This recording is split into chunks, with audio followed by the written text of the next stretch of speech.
Muchas gracias, Miguel, hermano. Mi español es muy poquito.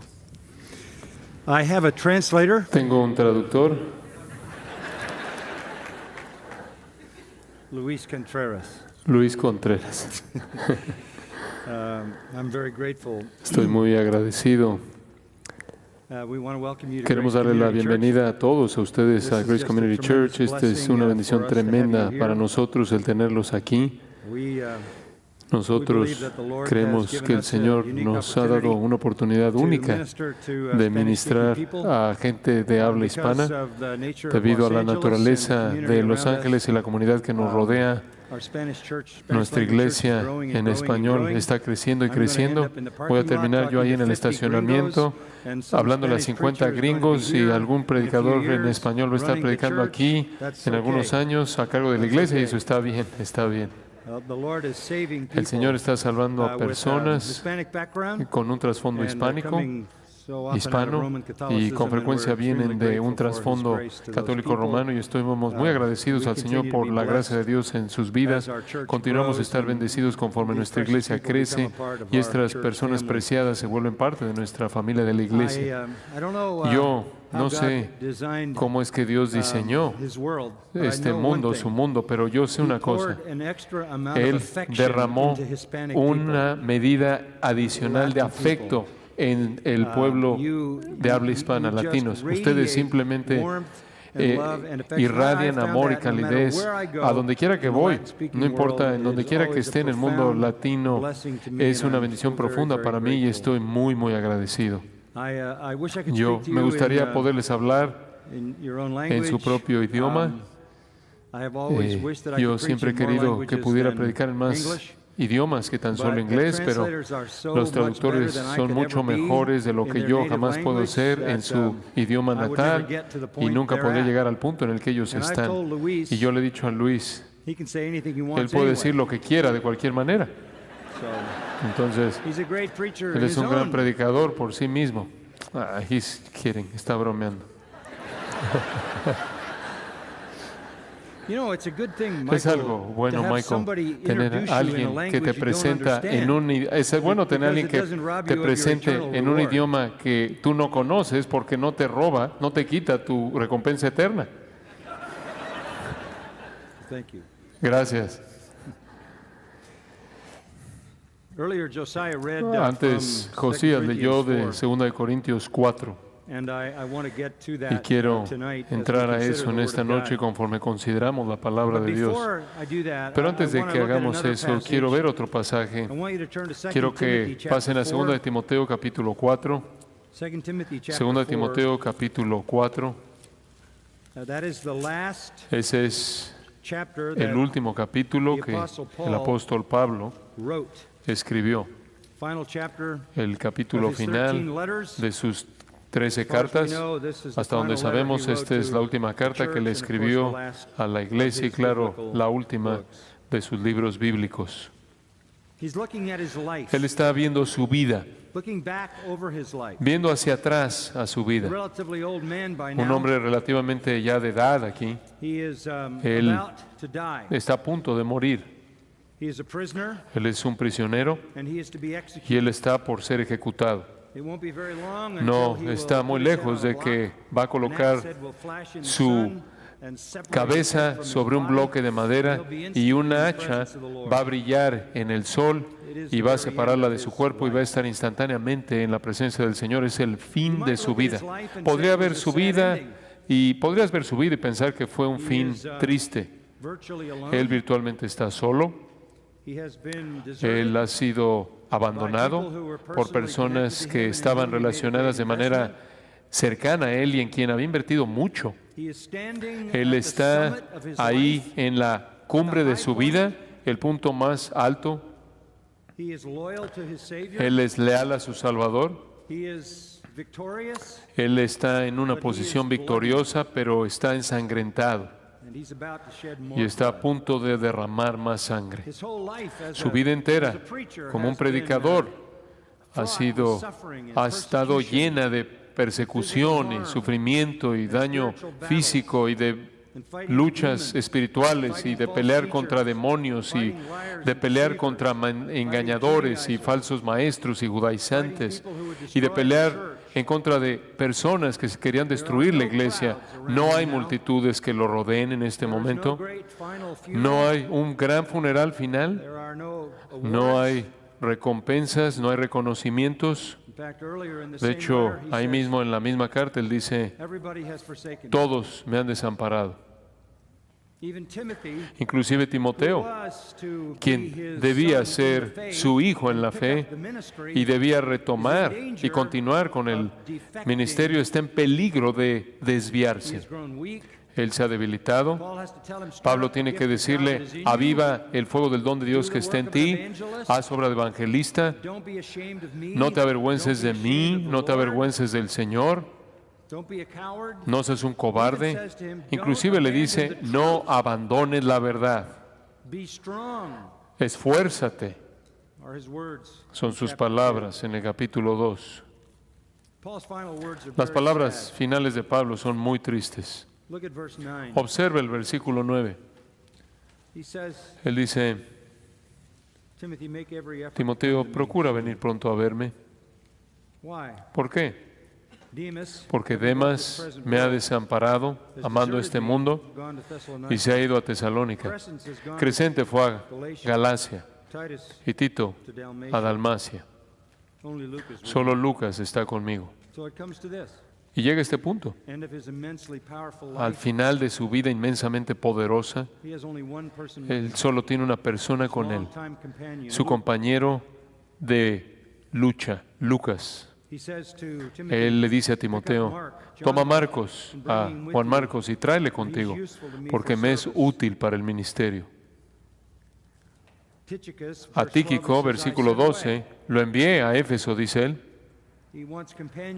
Quiere compañerismo, quiere compañeros, quiere estar rodeado de personas que son leales, que lo aman, porque sus amigos o lo han desamparado o han sido enviados a otro lado. Y después en el versículo 13 él dice, trae cuando vengas el capote que dejé en Troas. Está enfriando la temperatura. Necesito mi capote. Necesito abrigo. Todas las personas que él influenció, todas las iglesias que él estableció, todas las decenas de miles de personas que vinieron a la fe en Jesucristo, y él no tiene a nadie que lo mantenga caliente en su condición de carcelamiento. Él dice, trae los libros, mayormente los pergaminos. Él quería copias de la palabra de Dios. Él dice, Alejandro, el calderero, me ha causado muchos males. El Señor le pague conforme a sus hechos. Guárdate tú también de él, pues en gran manera se ha opuesto a nuestras palabras. Todo esto comenzó cuando él estuvo en una corte romana. Él dice en el versículo 14, en mi versículo 16, en mi primera defensa ninguno estuvo a mi lado, sino que todos me desampararon. Y él, de una manera muy amable y llena de gracia, él dice, no les ha tomado en cuenta. Pero el Señor estuvo a mi lado y me dio fuerzas para que por mí fuese cumplida la predicación y que todos los gentiles oyesen. Así fui librado de la boca del león. El Señor me librará de toda obra mala y me preservará para su reino celestial. Y después una doxología maravillosa, una bendición. A él sea gloria por los siglos de los siglos. Amén. Esas son palabras realmente dolorosas. Este es un hombre que en una ocasión en su vida lo tuvo todo. Este es un hombre muy preparado.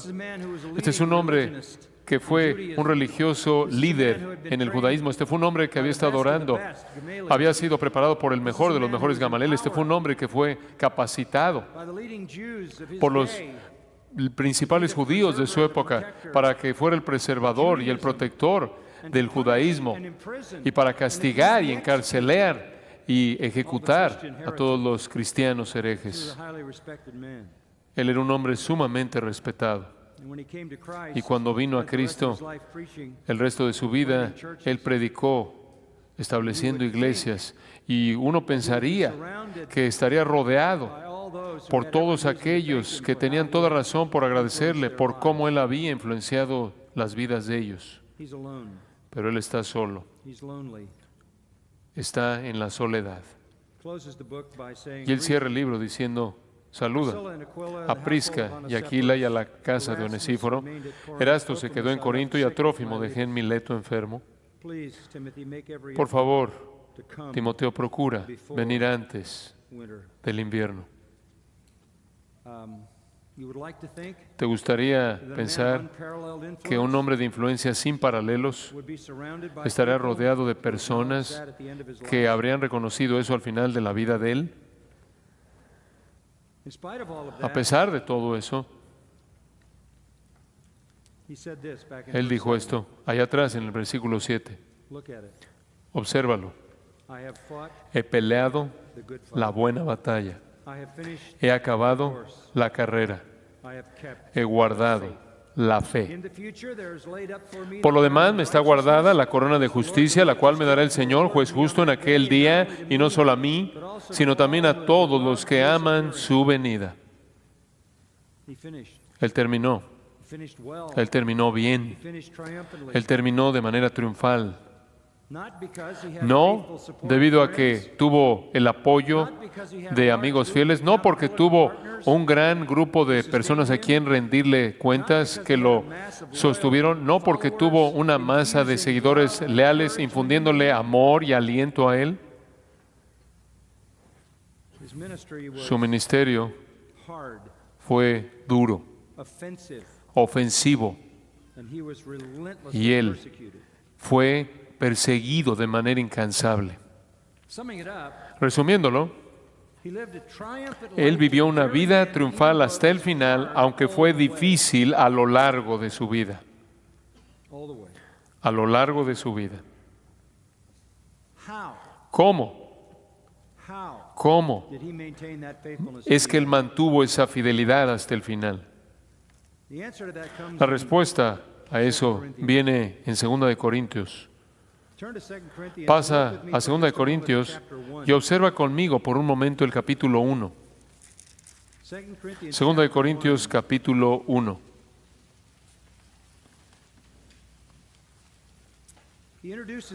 Él introduce la carta a la iglesia en Corinto.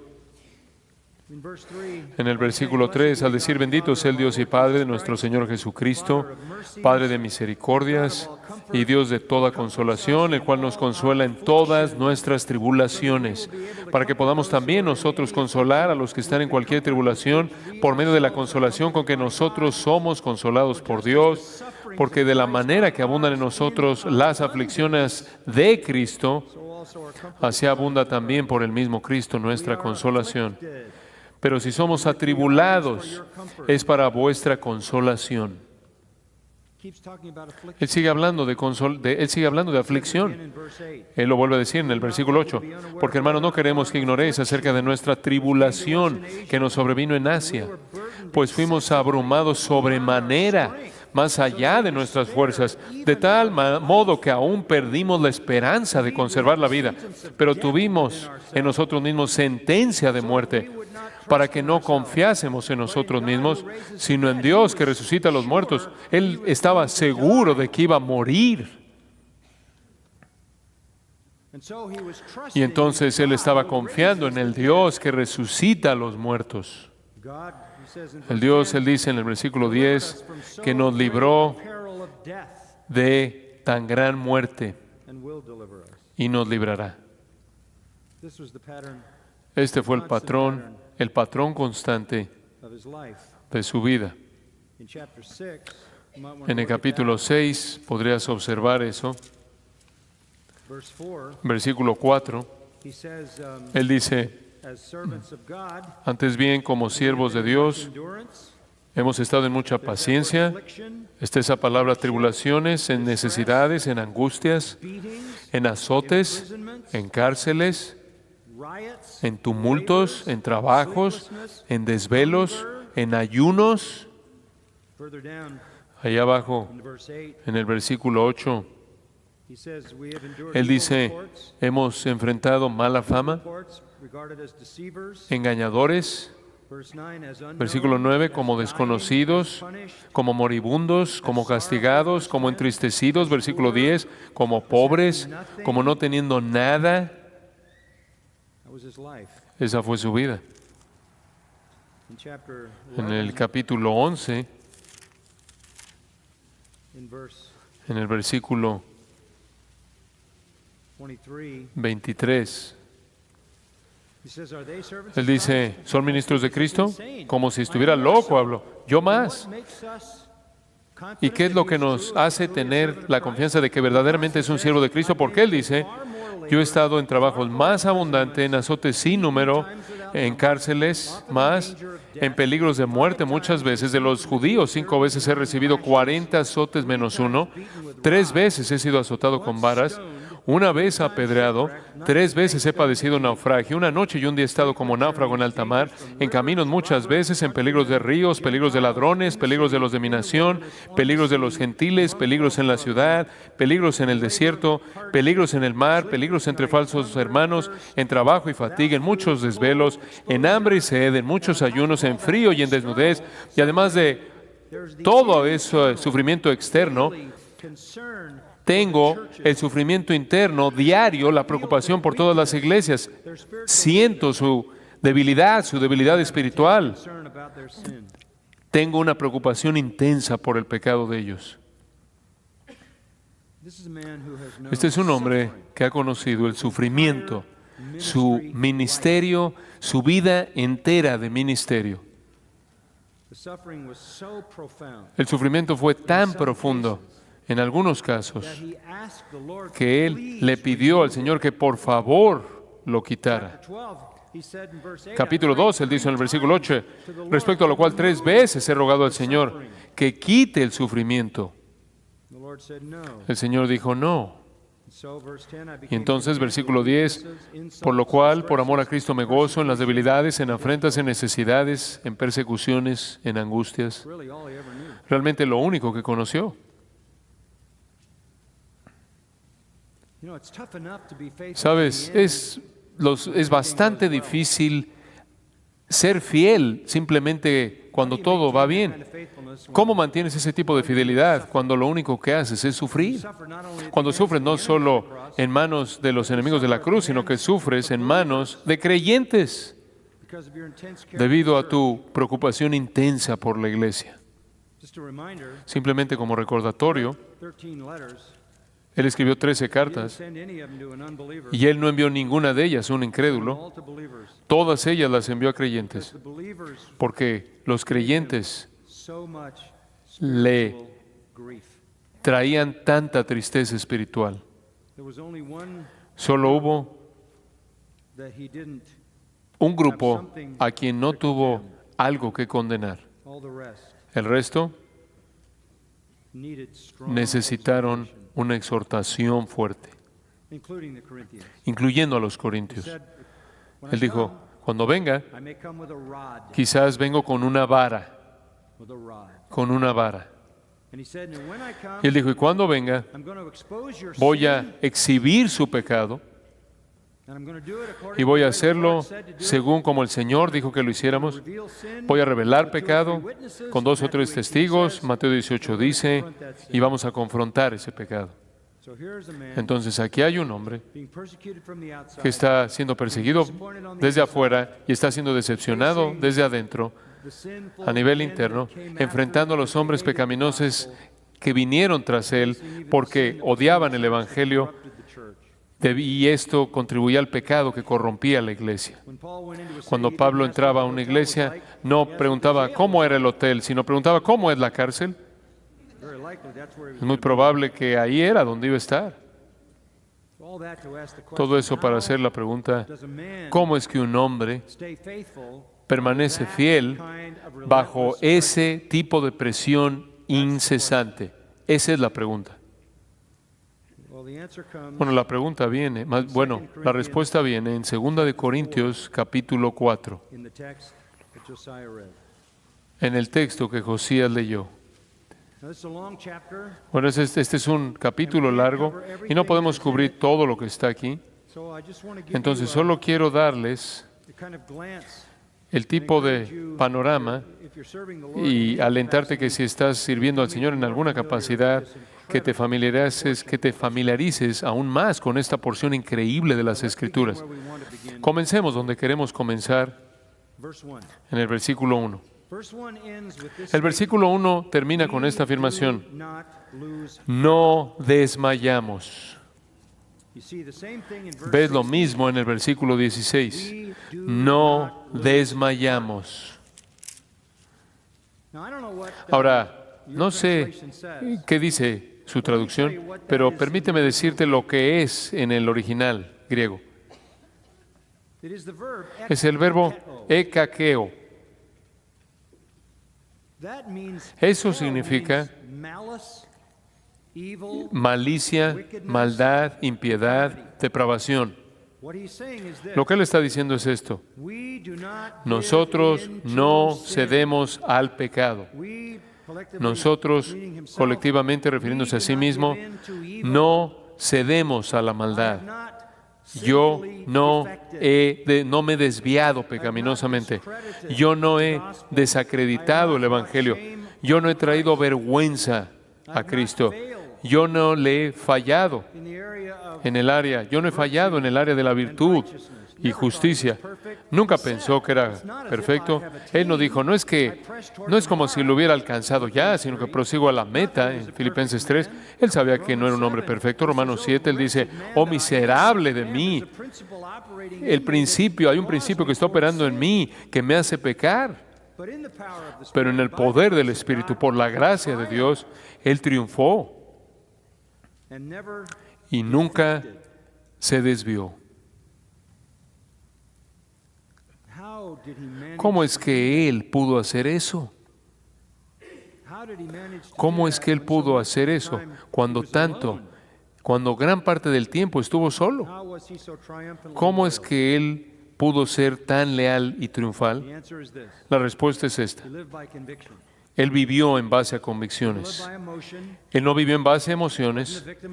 Él no fue una víctima de las circunstancias. Él vivió en base a certezas del Evangelio.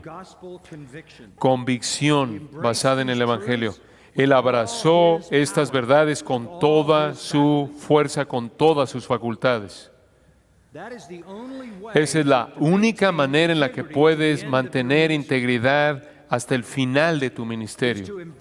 Abrazar certezas, abrazar convicciones y vivir en base a esas convicciones. Permíteme mostrarte cuáles fueron. Convicción número 1. La certeza de la superioridad del nuevo pacto. La certeza de la superioridad del nuevo pacto. Observe el versículo 1. Por lo cual, teniendo nosotros este ministerio. ¿Qué ministerio? Por lo cual te dice que lo que él está diciendo depende de lo que acaba de decir. ¿De qué ministerio está hablando? Él está hablando del nuevo pacto, el cual es el tema del capítulo 3. El capítulo 3 trata en su totalidad del nuevo pacto. El nuevo pacto. El ministerio de vida. El ministerio de vida en Cristo. El ministerio del Espíritu Santo en el capítulo 3. Él hace un contraste entre la ley mosaica, el antiguo pacto, con el nuevo pacto en Cristo. Él de manera clara hace distinciones claras entre el antiguo y el nuevo. Versículo 6, él dice, Dios, el cual asimismo nos hizo ministros competentes de un nuevo pacto, no de la letra, sino del Espíritu, porque la letra mata, mas el Espíritu vivifica. El antiguo pacto es un ministerio de muerte, con letras grabadas en piedras. El nuevo pacto es un ministerio de vida, capacitado por el Espíritu Santo, dice él. El antiguo pacto es un ministerio de condenación. Tuvo cierta gloria, no obstante, es un ministerio de condenación. El nuevo pacto es un ministerio de justicia. El antiguo pacto se desvanece, el nuevo pacto permanece. Él vivió su vida entera hasta el camino a Damasco bajo el antiguo pacto, bajo la esclavitud a la ley. Él era fariseo de fariseos, dice él dice eso en Filipenses 3. Si alguien tiene de qué jactarse en la ley, yo lo tengo. Un judío de la tribu de Benjamín, fariseo de fariseos, en cuanto a la ley, irreprensible, un tradicionalista, kosher, obediente a toda tradición judía. Y después un día, él dice, yo vi eso, y era estiércol. Filipenses 3.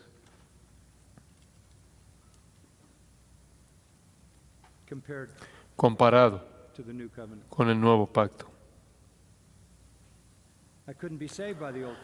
Él no podía ser salvo por el antiguo pacto, porque por las obras de la ley ningún ser humano será justificado, dijo Pablo.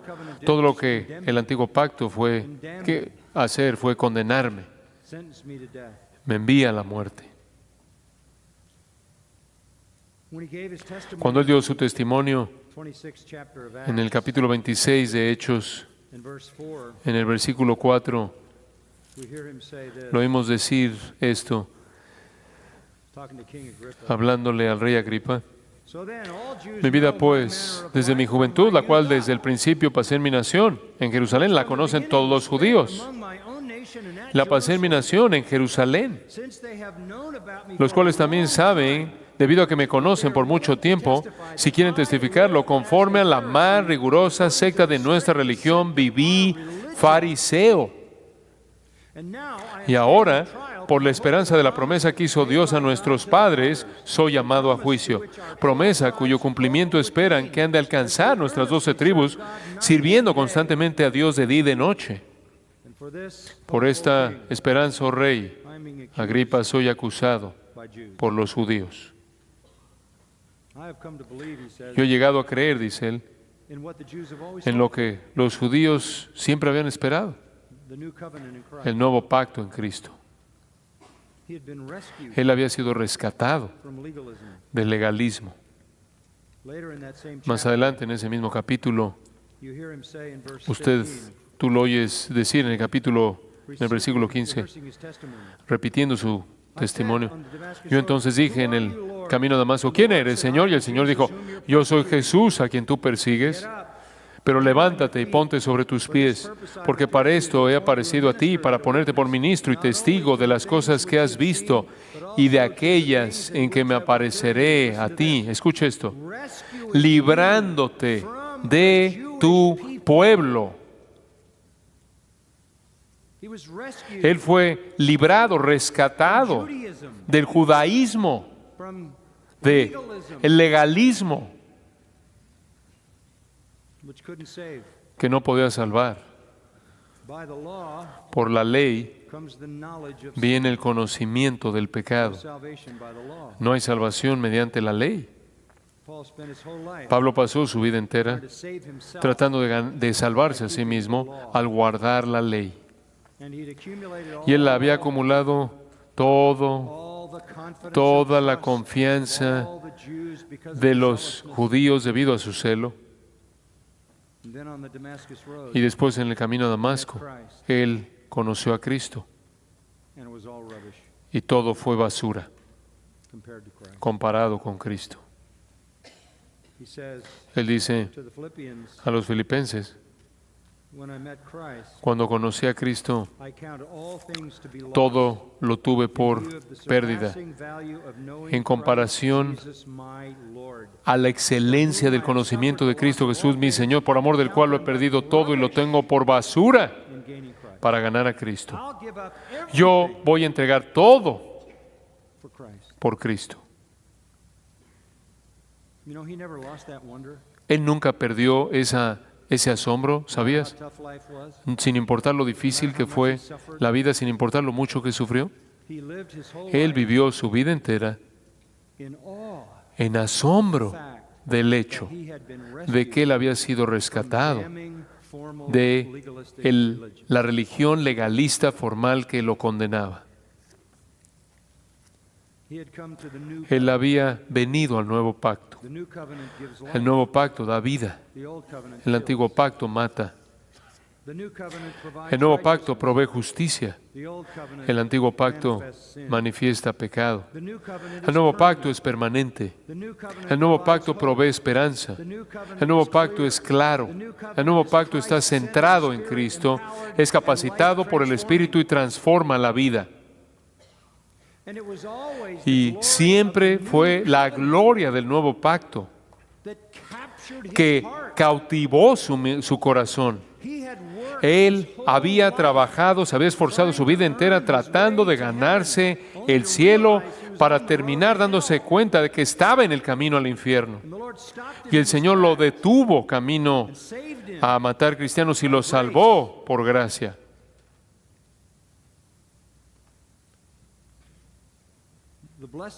La bendición del nuevo pacto fue tan abrumadora que Él nunca superó esa gloria.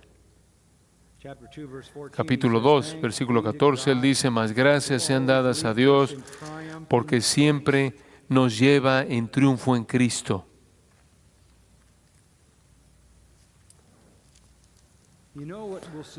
¿Sabe usted lo que lo va a sostener en el ministerio hasta el final?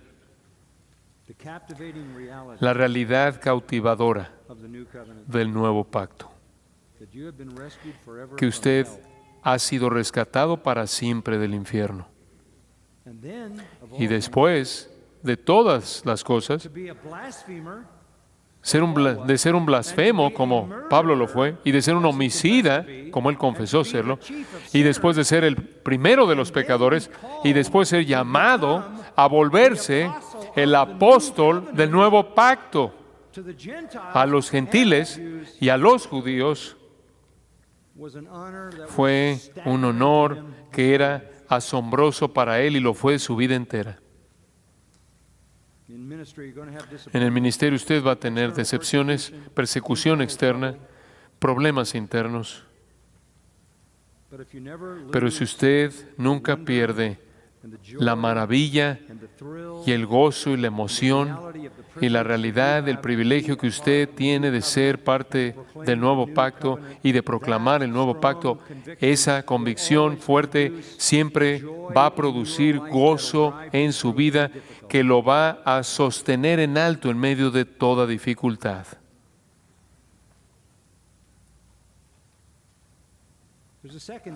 Hay una segunda cosa que fue una convicción de Pablo. No solo la superioridad del nuevo pacto, lo cual fue una realidad abrumadora. Él entró al reposo cuando vino a Cristo de todas las obras inútiles del legalismo judío. La segunda certeza en su vida fue que él estaba cierto, y esto es importante, él estaba cierto de que el ministerio era una misericordia. Él estaba seguro, cierto, de que su ministerio era una misericordia. Veo a mucha gente decepcionada en el ministerio, decepcionada por los resultados, decepcionada por el tamaño de su iglesia, por la respuesta de la gente a su predicación, decepcionada por la manera en la que la gente los trata. Usted no puede decepcionarse si usted piensa que usted no merece nada de cualquier manera, ¿verdad?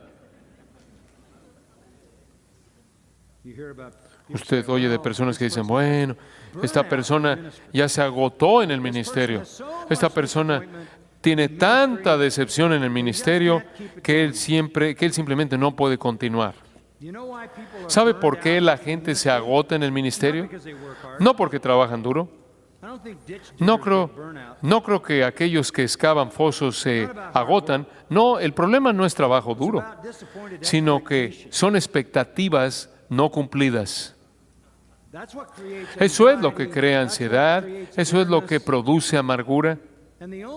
Y la única manera en la que usted puede tener expectativas que lo decepcionen a usted es cuando usted cree que usted merece algo. Si usted sabe que no merece nada, entonces toda bendición pequeña es enorme. Por favor, vea el versículo 1. Por lo cual, teniendo nosotros este ministerio, según la misericordia que hemos recibido.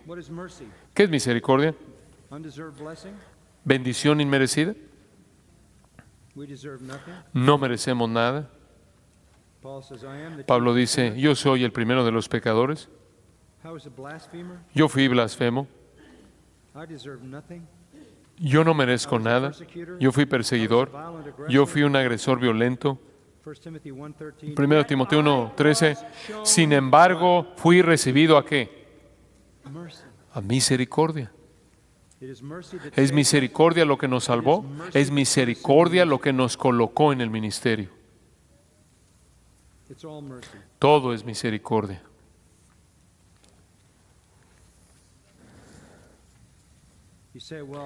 Dice usted, bueno, no muchas personas vienen a mi iglesia.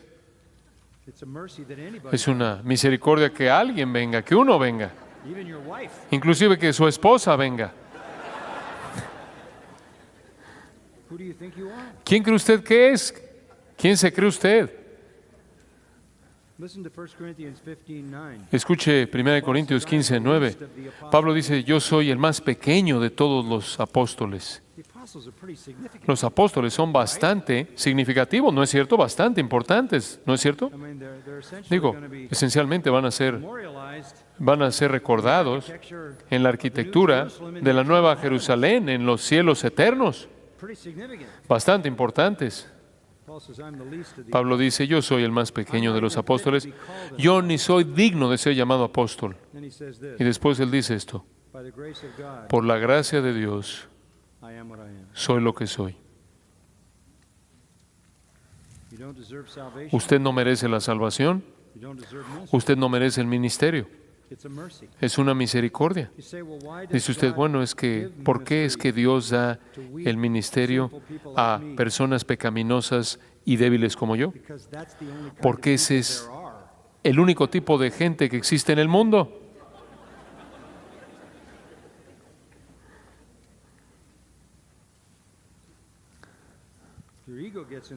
Si su ego le estorba a usted y usted cree que es alguien especial y usted cree que el ministerio es algo más que la misericordia, que es algo que usted se ganó o que usted merece, quizás usted no llegue al final.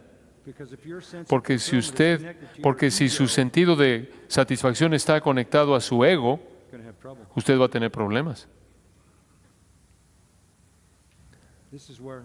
Aquí es en donde la humildad entra. Siempre indignos, nunca defensivos, nunca promoviéndonos a nosotros mismos. El Señor me dio un ministerio. Él lo puede quitar, Él me lo puede quitar.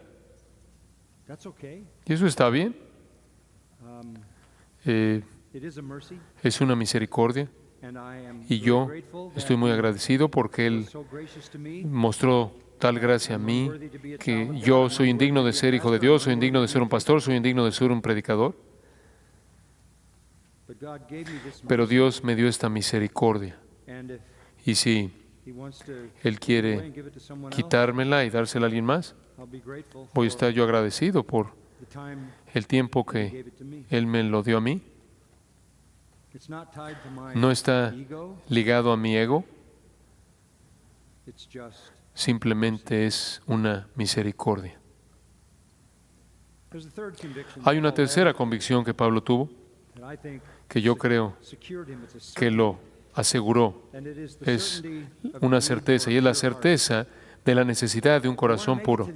Si usted quiere llegar al final, si usted quiere sobrevivir hasta el final, entonces usted debe tener un corazón puro. Pablo estaba cierto de la superioridad del nuevo pacto. Eso lo abrumó de gozo. Él estaba cierto de que el ministerio era una misericordia que no merecía y él estaba agradecido por cualquier tipo de ministerio que tuviera, independientemente del sufrimiento que enfrentara. Y en tercer lugar, él estaba cierto de la necesidad de un corazón puro. Observa el versículo 2. Antes bien renunciamos al oculto y vergonzoso. Si usted tiene algo en su vida que es vergonzoso, usted lo esconde, lo oculta. Usted lo oculta. Pablo dice, yo no tengo una vida oculta. Yo no tengo una vida oculta. Yo no tengo pecado secreto. Yo no tengo vicio oculto. Lo más sorprendente que Pablo dijo en defensa de su propia integridad está ahí atrás en el capítulo 1, en el versículo 12. Lo que había pasado en Corinto, para darle un poco de historia, es que los falsos maestros, habían falsos maestros que habían venido, y claro que los falsos maestros querían propagar mentiras satánicas, pero para hacer eso, tuvieron que hacer que la gente dejara de confiar en Pablo. Tenían que convencerlos de que Pablo era un fraude. Y entonces, y así dejaran a Pablo y siguieran a los falsos maestros para absorber el error. Y entonces acusaron a Pablo de todo tipo de cosas. A lo largo de 2 Corintios lo vemos. Lo acusaron de estar en el ministerio por motivos avaros, de avaricia. Lo acusaron por estar en el ministerio por buscar favores sexuales por parte de las mujeres. Lo acusaron de estar en el ministerio por razones falsas, de que no tenía credenciales de los apóstoles. Lo acusaron de falsificar su historia de ministerio y sus logros. Y lo acusaron de tener una vida corrupta, secreta, oculta. ¿Cómo responde Pablo a eso? Le acabo de leer. Él dijo, renunciamos al oculto y vergonzoso. Esa fue mi vida antigua. Escuche, eso es lo que un fariseo hace todo el tiempo. Porque la ley no puede refrenar la carne, no puede refrenar la maldad. Entonces, alguien quien es un legalista simplemente esconde la conducta vergonzosa. Esa fue mi vida como fariseo. Esa fue mi vida como legalista. Esa fue mi vida como un sacerdote católico romano. Yo no conocía a Dios. No tenía el Espíritu Santo. Mi corazón estaba lleno de impiedad, pero tuve que ocultarlo. Ahora en Cristo he renunciado a la vida oculta del legalismo, del vicio oculto. Y ustedes pueden acusarme de lo que quieran. Al final, observe el capítulo 1, versículo 12. Porque nuestra gloria es esta, el testimonio de nuestra conciencia. ¿Sabe usted lo que está diciendo? Ustedes pueden acusarme. Mi conciencia no me acusa. ¿Qué es tu conciencia?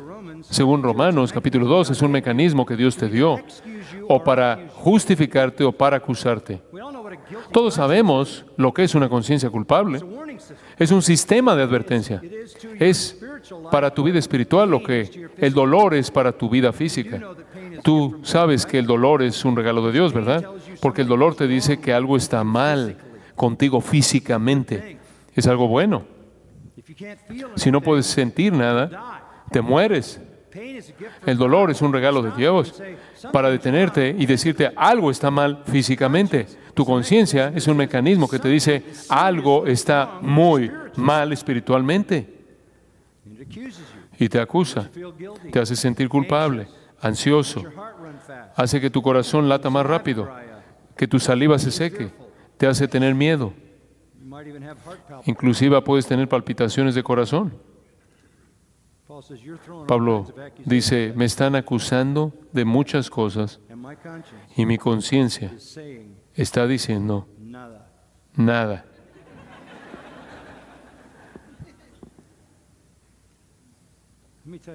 Permítame decirle algo. Permítame decirle algo. Si usted puede decir eso como ministro, si usted puede decir eso como un predicador y pastor y cristiano, entonces usted puede vivir en gozo.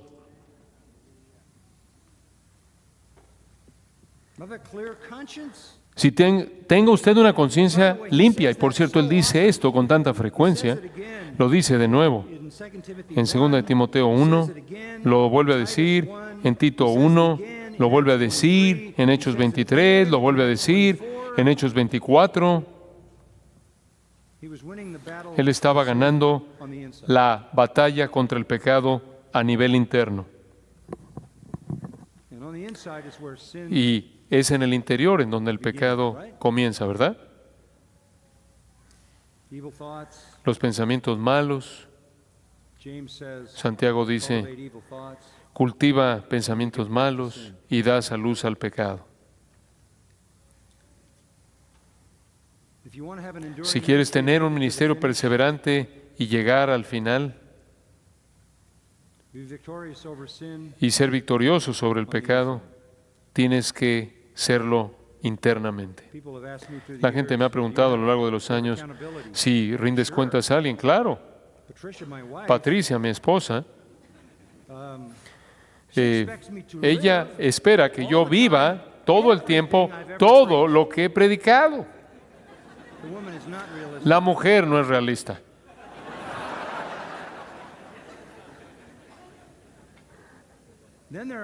Y después están mis hijos que me ven y esperan que yo viva todo el tiempo todo lo que he predicado y he invertido en sus vidas.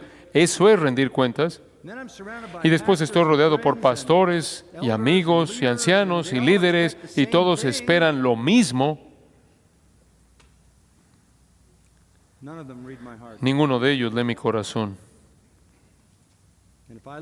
Y si yo pierdo la batalla en el corazón, la voy a perder afuera.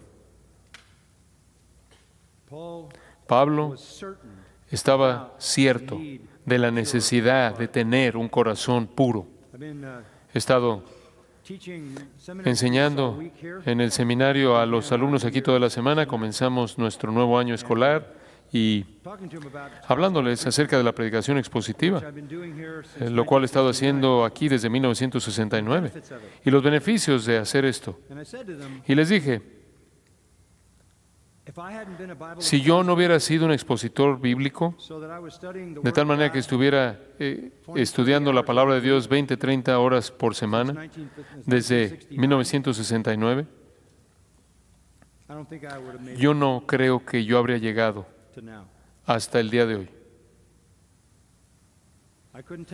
No podría decirle a usted cómo sería mi vida si yo hubiera preparado 25 sermones y me los hubiera llevado ahí a predicar de manera itinerante y no hubiera expuesto mi corazón al poder purificador de la palabra de Dios día tras día, semana tras semana, año tras año.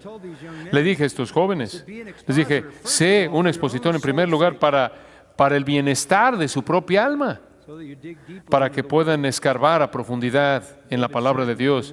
David dijo, en mi corazón he guardado tus dichos para no pecar contra ti. Gane usted la batalla en el corazón. Pablo estaba cierto de eso. Aun cuando fue difícil, su conciencia estaba limpia. Número 4. Él estaba cierto de la responsabilidad de predicar la palabra con precisión. Él estaba cierto de la responsabilidad de predicar la palabra con precisión. De regreso ahí al versículo 2. Y sé que usted está diciendo, hemos estado hablando 45 minutos y son 18 versículos. Vamos a avanzar un poco más rápido.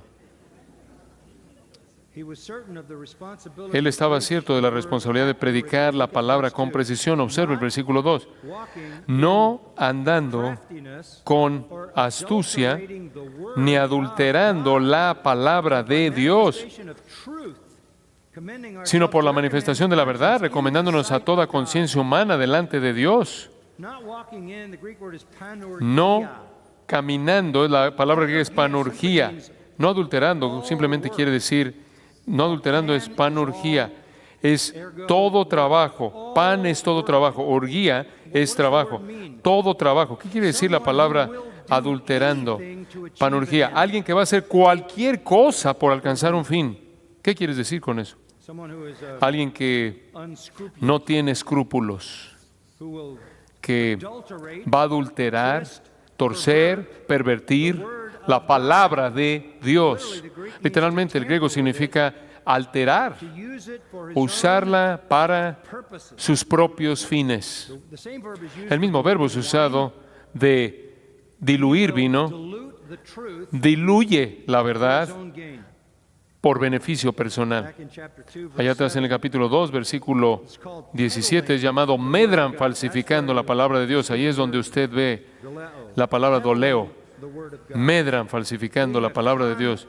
Ser un manipulador, ser un farsante que manipula la Biblia para que diga lo que usted quiere que diga para sus propios fines, es usar la palabra de manera engañosa. De hecho, la palabra en referencia a un anzuelo, manipularla para hacer que la gente haga lo que usted quiere. Pablo dice, nosotros no hacemos eso, pero por la manifestación de la verdad, recomendándonos a toda conciencia humana delante de Dios. La verdad, la manifestación de tesaletes, la verdad, exposición de la revelación divina. Así es como usted se recomienda a la conciencia de todo hombre, a los ojos de Dios, porque la verdad confronta la conciencia. Ese es algo muy importante que usted debe entender. Inclusive los incrédulos tienen una conciencia y los incrédulos tienen una ley de Dios escrita en su corazón, Romanos 2, ¿verdad? Entonces, cuando usted predica la verdad, usted literalmente está tocando la conciencia de un incrédulo. Dicho de otra manera, usted tiene un aliado en el corazón no regenerado, y el aliado en el corazón no regenerado es la ley de Dios escrita en el corazón. Y cuando usted mete la verdad de las Escrituras y predica como Dios lo demanda y como el pecador queda corto, usted literalmente se recomienda a la conciencia de un incrédulo y usted lo hace a los ojos de Dios.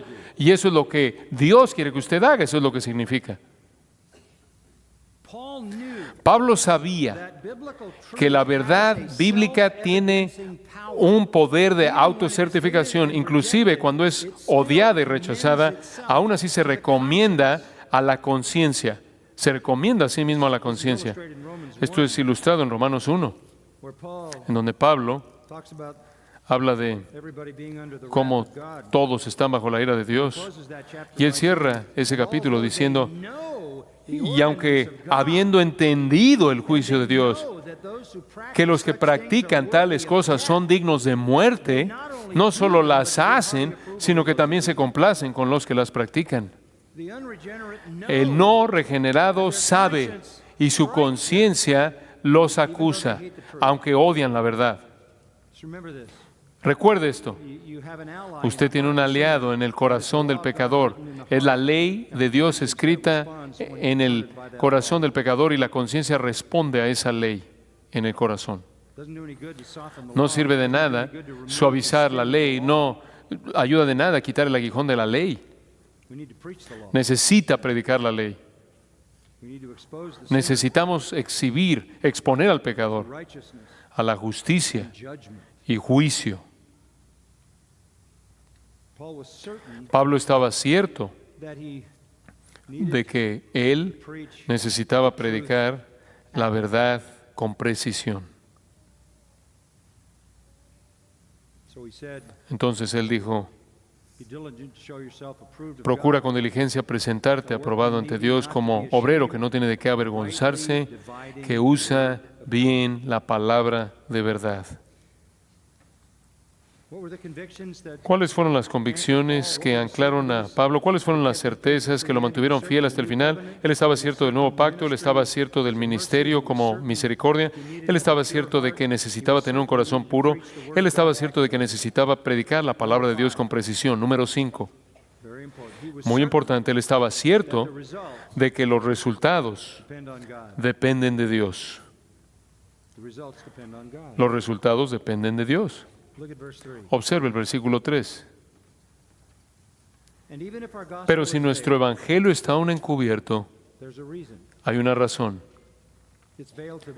Entre los que se pierden, está encubierto. ¿Entiende usted que hay un mundo entero de personas que están pereciendo? Es el mundo de los incrédulos. Todos están pereciendo. Todos son naturales. El hombre natural no percibe las cosas que son del Espíritu de Dios. No las puede entender. No puede comprenderlas. Están enredados, según 2 Corintios 10, están enredados en todo tipo de ideas que se levantan contra el conocimiento de Dios. Todo tipo de ideas impías. Mientras que usted está allá afuera, usted está proclamando la verdad y hay un velo. No lo pueden comprender. De hecho, ¿usted se acuerda de la conversación entre Jesús y Nicodemo? Nicodemo dijo, ¿cómo puede un hombre nacer de nuevo? Ahora, si alguien le preguntara a usted eso, ¿qué le diría usted?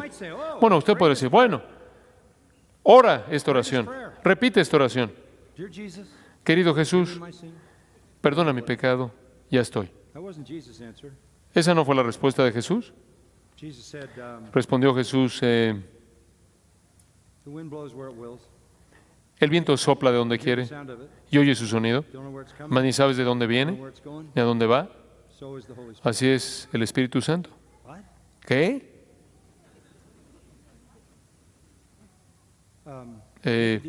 Nicodemo, esto no depende de ti. Ninguno de ustedes que estuvieron aquí hoy estuvieron aquí porque desearon nacer, ¿verdad? Ustedes solos aparecieron porque alguien más pensó que alguien más necesitaba nacer, mamá y papá. Bueno, esa es la analogía que Jesús hizo. Tú no decides nacer, tú te apareciste.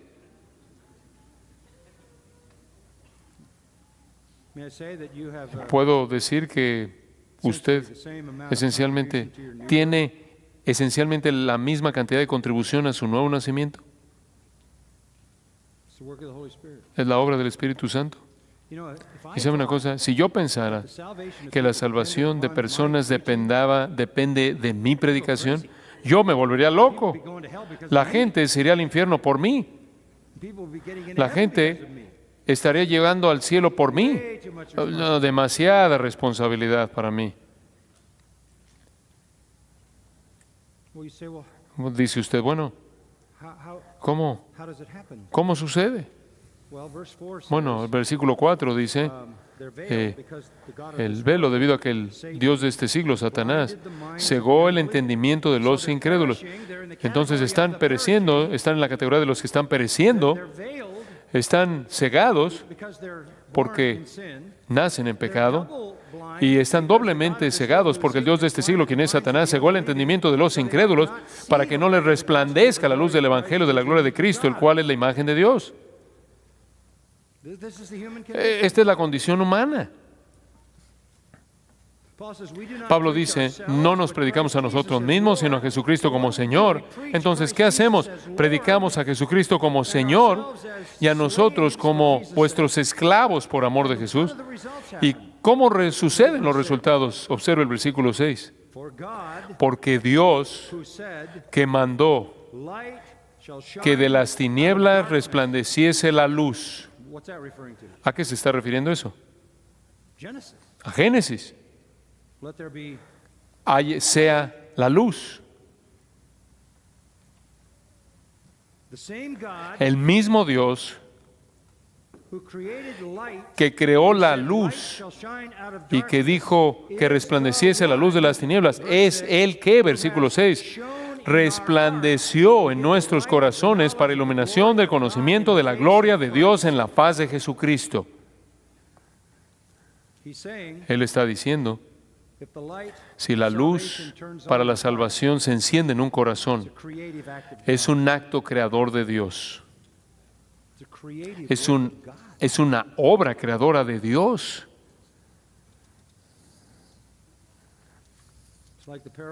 Es como la parábola en Marcos 4.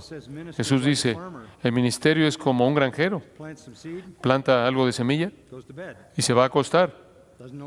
No sabe qué está pasando y crece. No es su poder.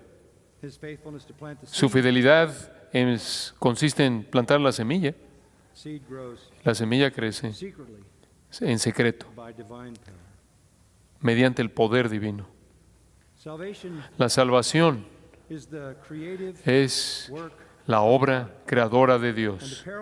Y el paralelo es así como Dios creó la luz de las tinieblas y hace lo mismo en los corazones de aquellos que Él quiere. No de manera independiente de su arrepentimiento y fe, sino que Él produce eso. Yo puedo vivir mi vida y puedo estar feliz como predicador y dejar eso en Dios. Dejarlo eso en Dios. Yo no necesito contar cabezas, no necesito decir soy responsable por la conversión de esta persona. No lo soy. Todo eso es la obra de Dios. Pablo sabía eso. Entonces no necesito adaptar el mensaje, no necesito manipular la voluntad del pecador. Esta es la obra de Dios. Número 6. Pablo estaba cierto acerca de su propio sentido insignificante, de lo insignificante que era. Me encanta el versículo 7. Si en algún momento me pide usted que le firme mi nombre y escriba un versículo, estos son siempre los versículos que escribo. Versículo 7, pero tenemos este tesoro. ¿Qué tesoro? El Evangelio. El Evangelio. Tenemos este tesoro en vasos de barro. Eso es ostrókinos en el griego, significa un vaso de barro, un contenedor de barro. Como cuando usted lo usa de florero y coloca flores. Barato, feo, rompible, reemplazable. Eso somos nosotros. Pablo estaba cierto de que ni siquiera era un vaso de barro. ¿Se acuerda usted en 2 Timoteo 2? Pablo dijo, en una casa hay vasos de honra y vasos de deshonra. Hay vasos de oro y de plata, y hay unos de madera y de barro. Y para ser muy directo con usted, los vasos de oro y plata son los que usted usa para servir la comida, y los de madera y de barro, usted los usa para sacar los desechos. La gente que odiaba a Martín Lutero lo llamaba un excusado, un inodoro. Lutero habría dicho con Pablo, ¿sí soy yo? ¿Ese soy yo? Vaso de barro.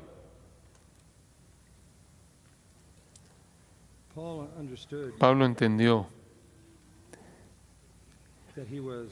que él era rompible, reemplazable, y que su debilidad y su insignificancia no era fatal para la obra, porque el poder venía de Dios.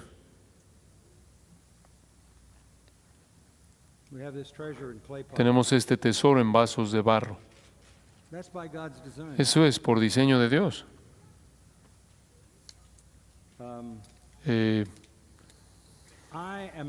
Yo no soy la explicación de mi ministerio. Usted me puede sentar, usted me puede picar con su dedo y hacerme preguntas, y probablemente va a decir lo que mi hijo dijo. Me vio un día y dijo, papá, cuando tú predicas, algo especial sucede, pero el resto del tiempo tú no eres muy especial. Inclusive, para mi propio hijo, no, yo no era la explicación. Yo no fui la explicación del ministerio. Yo le dije, mira, lo entiendo.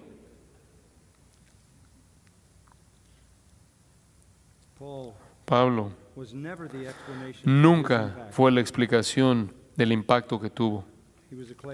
Él fue un vaso de barro, pero fue fiel en contener ese tesoro y ver el poder de Dios demostrado. Número 7. Pablo estaba cierto del beneficio del sufrimiento. Pablo estaba cierto del beneficio del sufrimiento. Tened por sumo gozo cuando os halléis en diversas ¿qué? Pruebas, porque eso es lo que perfecciona su fe. Entonces él dice, versículo 8, que estamos atribulados en todo, mas no angustiados, en apuros, mas no desesperados, perseguidos, mas no desamparados, derribados, pero no destruidos, llevando en el cuerpo siempre por todas partes la muerte de Jesús, para que también la vida de Jesús se manifieste en nuestros cuerpos, porque nosotros que vivimos siempre estamos entregados a muerte por causa de Jesús, para que también la vida de Jesús se manifieste en nuestra carne mortal, de manera que la muerte actúe en nosotros y en vosotros la vida. Él simplemente abrazó su sufrimiento.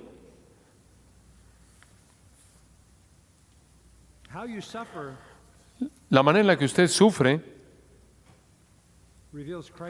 revela a Cristo en usted.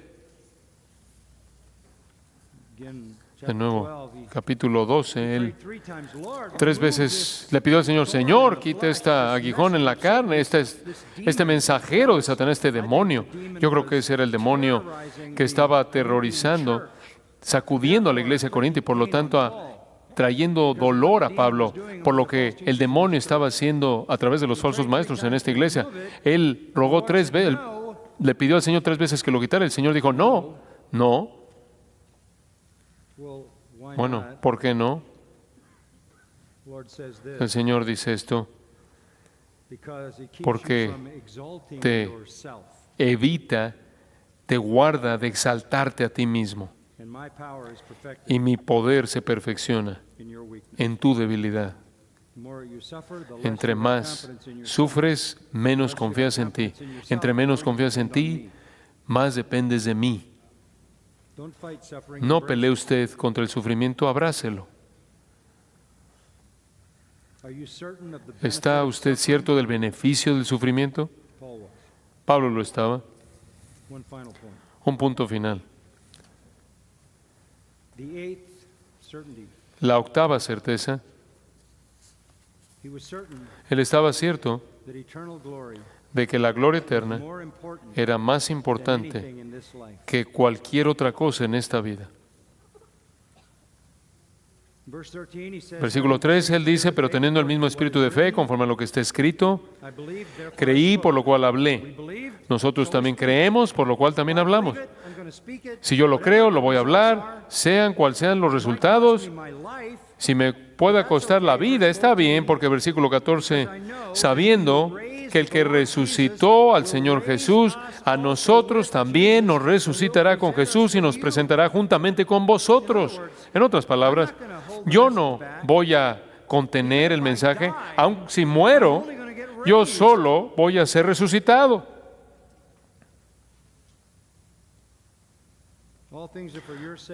Porque todas estas cosas, versículo 15, padecemos por amor a vosotros. Yo hago todo por ustedes, para que abundando la gracia del Evangelio por medio de muchos, se esparza por medio de muchos y muchos, la acción de gracia sobreabunde para gloria de Dios. Estoy tratando de traer a tantas personas a Cristo como sea posible para glorificar a Dios. Todo es para ustedes. Y después se lo resume en el versículo 16 al 18. Por tanto, no desmayamos, no cedemos, no nos desviamos, porque esto sabemos, que aunque nuestro hombre exterior se va desgastando, el interior, no obstante, se renueva de día en día. Y después me encanta esto, porque esta leve tribulación momentánea en esta vida, produce en nosotros un cada vez más excelente y eterno peso de gloria. ¿Tiene usted la perspectiva celestial? ¿A quién le importa lo que pase aquí? Lo único que importa es lo que pase allá. Entonces, versículo 18, él dice, no mirando nosotros las cosas que se ven, sino las que no se ven, las cosas que son temporales, no importan. Lo que importa es lo que es eterno.